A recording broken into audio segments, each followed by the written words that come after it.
Well, it's the time of the year. Thanksgiving's just around the corner, and I guess in my position, I feel very thankful for so many things. But one of the things I'm particularly thankful for is the quality of coaches that we have, the quality of student athletes, the quality of our staff, but also the quality of the support that we get from so many different people within the community and all the surrounding area. I really am excited about what we did in the fall. When you look at the fall year, unbelievable the success that we had. Starting off, I guess, with men's and women's cross country, they both performed very well in the conference meet, both finished third, and I think when you look at the investment that we make in cross country compared to the other schools within the conference, it's a tremendous finish, and it's really a credit to Coach Watts and his staff and our student athletes for just really maximizing their performance and shooting to get that result in the Southern Conference Championship. And then I guess the next thing is women's soccer. Women's soccer finished second in the league and then played for the conference championship here in Johnson City, played Samford, lost a tough 2-1 game for the conference tournament championship, but once again had a great year, set a lot of records, and I think bright things are on the horizon for Coach Sayers, his staff, and his student athletes. And then right on the heels of that, the tremendous performance of our men's soccer team winning the regular season of the SoCon Championship and actually tying in the conference tournament and going to penalty kicks to determine who would be the SoCon representative in the NCAA tournament.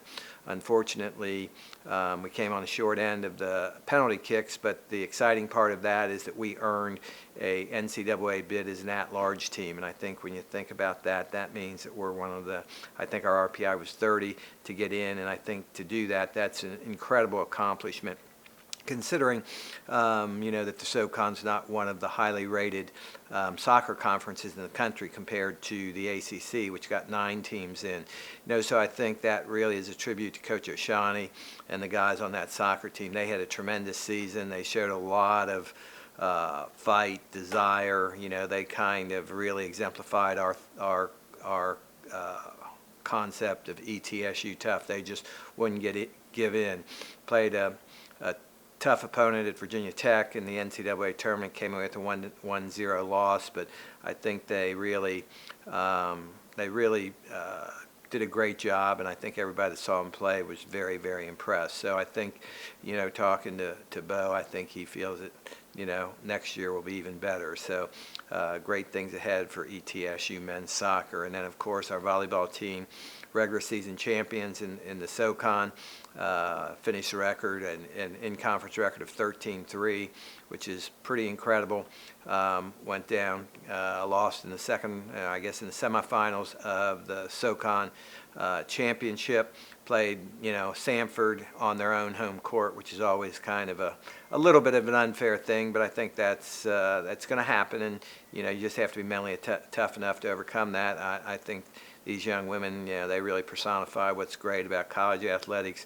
If you've seen them play, they seem to really enjoy what they do. They're a great team. They work together. Coach Devine has done an incredible job of molding them into, a very, very successful team. So a great year for Coach Lindsay Devine and ETSU volleyball. And I think, once again, they only lose 2 players. I know she had a recruiting class she's very excited about. So I think great things are on the horizon for ETSU volleyball. And then finally, our football team, what an incredible year for them. To win 5 games, win 2 SoCon games, I think is a tremendous accomplishment. I think it really kind of allows us to see what the future looks like. When you think about, we are only using basically 2 recruiting classes, a full team of freshmen and sophomores to compete in one of the most competitive and probably the most competitive FCS conference in the country. When you look at that, the SoCon got 4 teams, 4 out of the 24 teams that go to the FCS National Championship Tournament. The SoCon got 4 in, so that's pretty incredible. we were fortunate enough to defeat one of those teams that are actually now playing for the national championship. So I think it was a great year, and I think if anybody would have told us at the beginning of the year we were going to win 5 games, that we'd win 3 FCS games, 2 SoCon games, I think anybody would have taken that and never looked back. Coach Torbush has done an incredible job, and I think one thing that maybe we don't say enough about is he has assembled just a tremendous staff. They work hard, they work together, they really care about ETSU, they do a great job in the community, they're out there recruiting now, and I think the one thing that, we now have something to hang our hat on in football recruiting. We have an on-campus stadium that if you haven't been by, it's just making tremendous progress. Our general contractor, our architects, they have done a really great job. You're going to be really impressed when this thing gets finished. It's going to be a beautiful setting. It's going to be a very aesthetically attractive facility. So we have that to hang our hat on. We have a record. We're winning 5 games. We're competitive in the SoCon, in the best FCS conference in the country. So all those players that came here on a leap of faith, we appreciate what they did, our coaches who came here on a leap of faith, and now we're just positioned to really do something special. Like I said, when we announced we were playing football, our goal is to compete for the national championship, and I think in another year or 2 we're going to be right there if you just look at the progress we've made. It's incredible. 3 years ago, didn't even have a football, to winning 5 games and 2 SoCon games. So I think from that standpoint, it's an exciting time for ETSU. Each one of those programs look to be positioned perfectly to continue to build on the success that they had this year. And I'm just thrilled with what they did. And the one thing I just want to say is thanks to our student athletes, our coaches, and all of you for supporting them and being there to encourage them in every situation. And then, of course, we got men's and women's basketball started. Both teams are off to a 2-1 record. I think the men's team clearly had 2 very impressive home wins against Detroit and against Fordham, 2 traditional, pretty powerful programs, and then kind of had the rude awakening of going to UNC Wilmington and playing on the road in a tough environment. And I think that game will bode well for the future because it probably showed some of our new guys just what it's going to take to win at this level, but I think that's okay. Our women's team, also 2-1, have a great road win at Butler, a nice win over Winthrop here yesterday, and then of course the UT game where we set an all-time record for attendance, and it was great to see the dome and the energy and the enthusiasm and just see our players have that kind of opportunity. Clearly UT's a quality program, and that's one of the programs that we aspire to be competitive with. And I think if Coach Giselle has a couple more recruiting classes like the one she signed this past year and the one she is signing this year, then I think we're going to get closer and closer.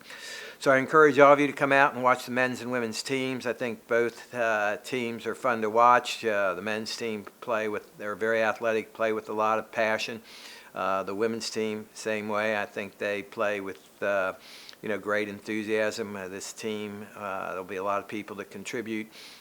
It's kind of neat that the women's team has 3 local kids playing for it, probably grew up within 10 minutes of Brooks Gym. So one final thing, there are some great games, men's and women's basketball games that are on the horizon, and I hope everybody gets to come to those games, but you got to understand that these games are there's great demand for these tickets. First of all, our women come back against another SEC Power 5 conference team when they play Vanderbilt on December 8th. That's a Thursday night, so I'd encourage everybody to get tickets early. And then they also play on December 28th. That just so happens to be my wedding anniversary, so I remember that date. They play Old Dominion. And then, of course, the men play the University of Tennessee on December 22nd. About the only tickets that are left right now are 3-game packs. And so if you don't have a ticket or somebody that wants a ticket, I'd encourage them to call our ticket office because there's very, very few out there, and they're all part of a 3-game pack with Tennessee, UT Chattanooga, and Mercer. So I'd encourage all of you to let folks know that. Once again, I just want to say thanks for all you do for our program. Like I said, it's an exciting time to be involved with ETSU and ETSU athletics, and so just thanks so much for what you do for our program. And the reason we have this success is because you've decided to buy in and support what we're doing. So thank you very much.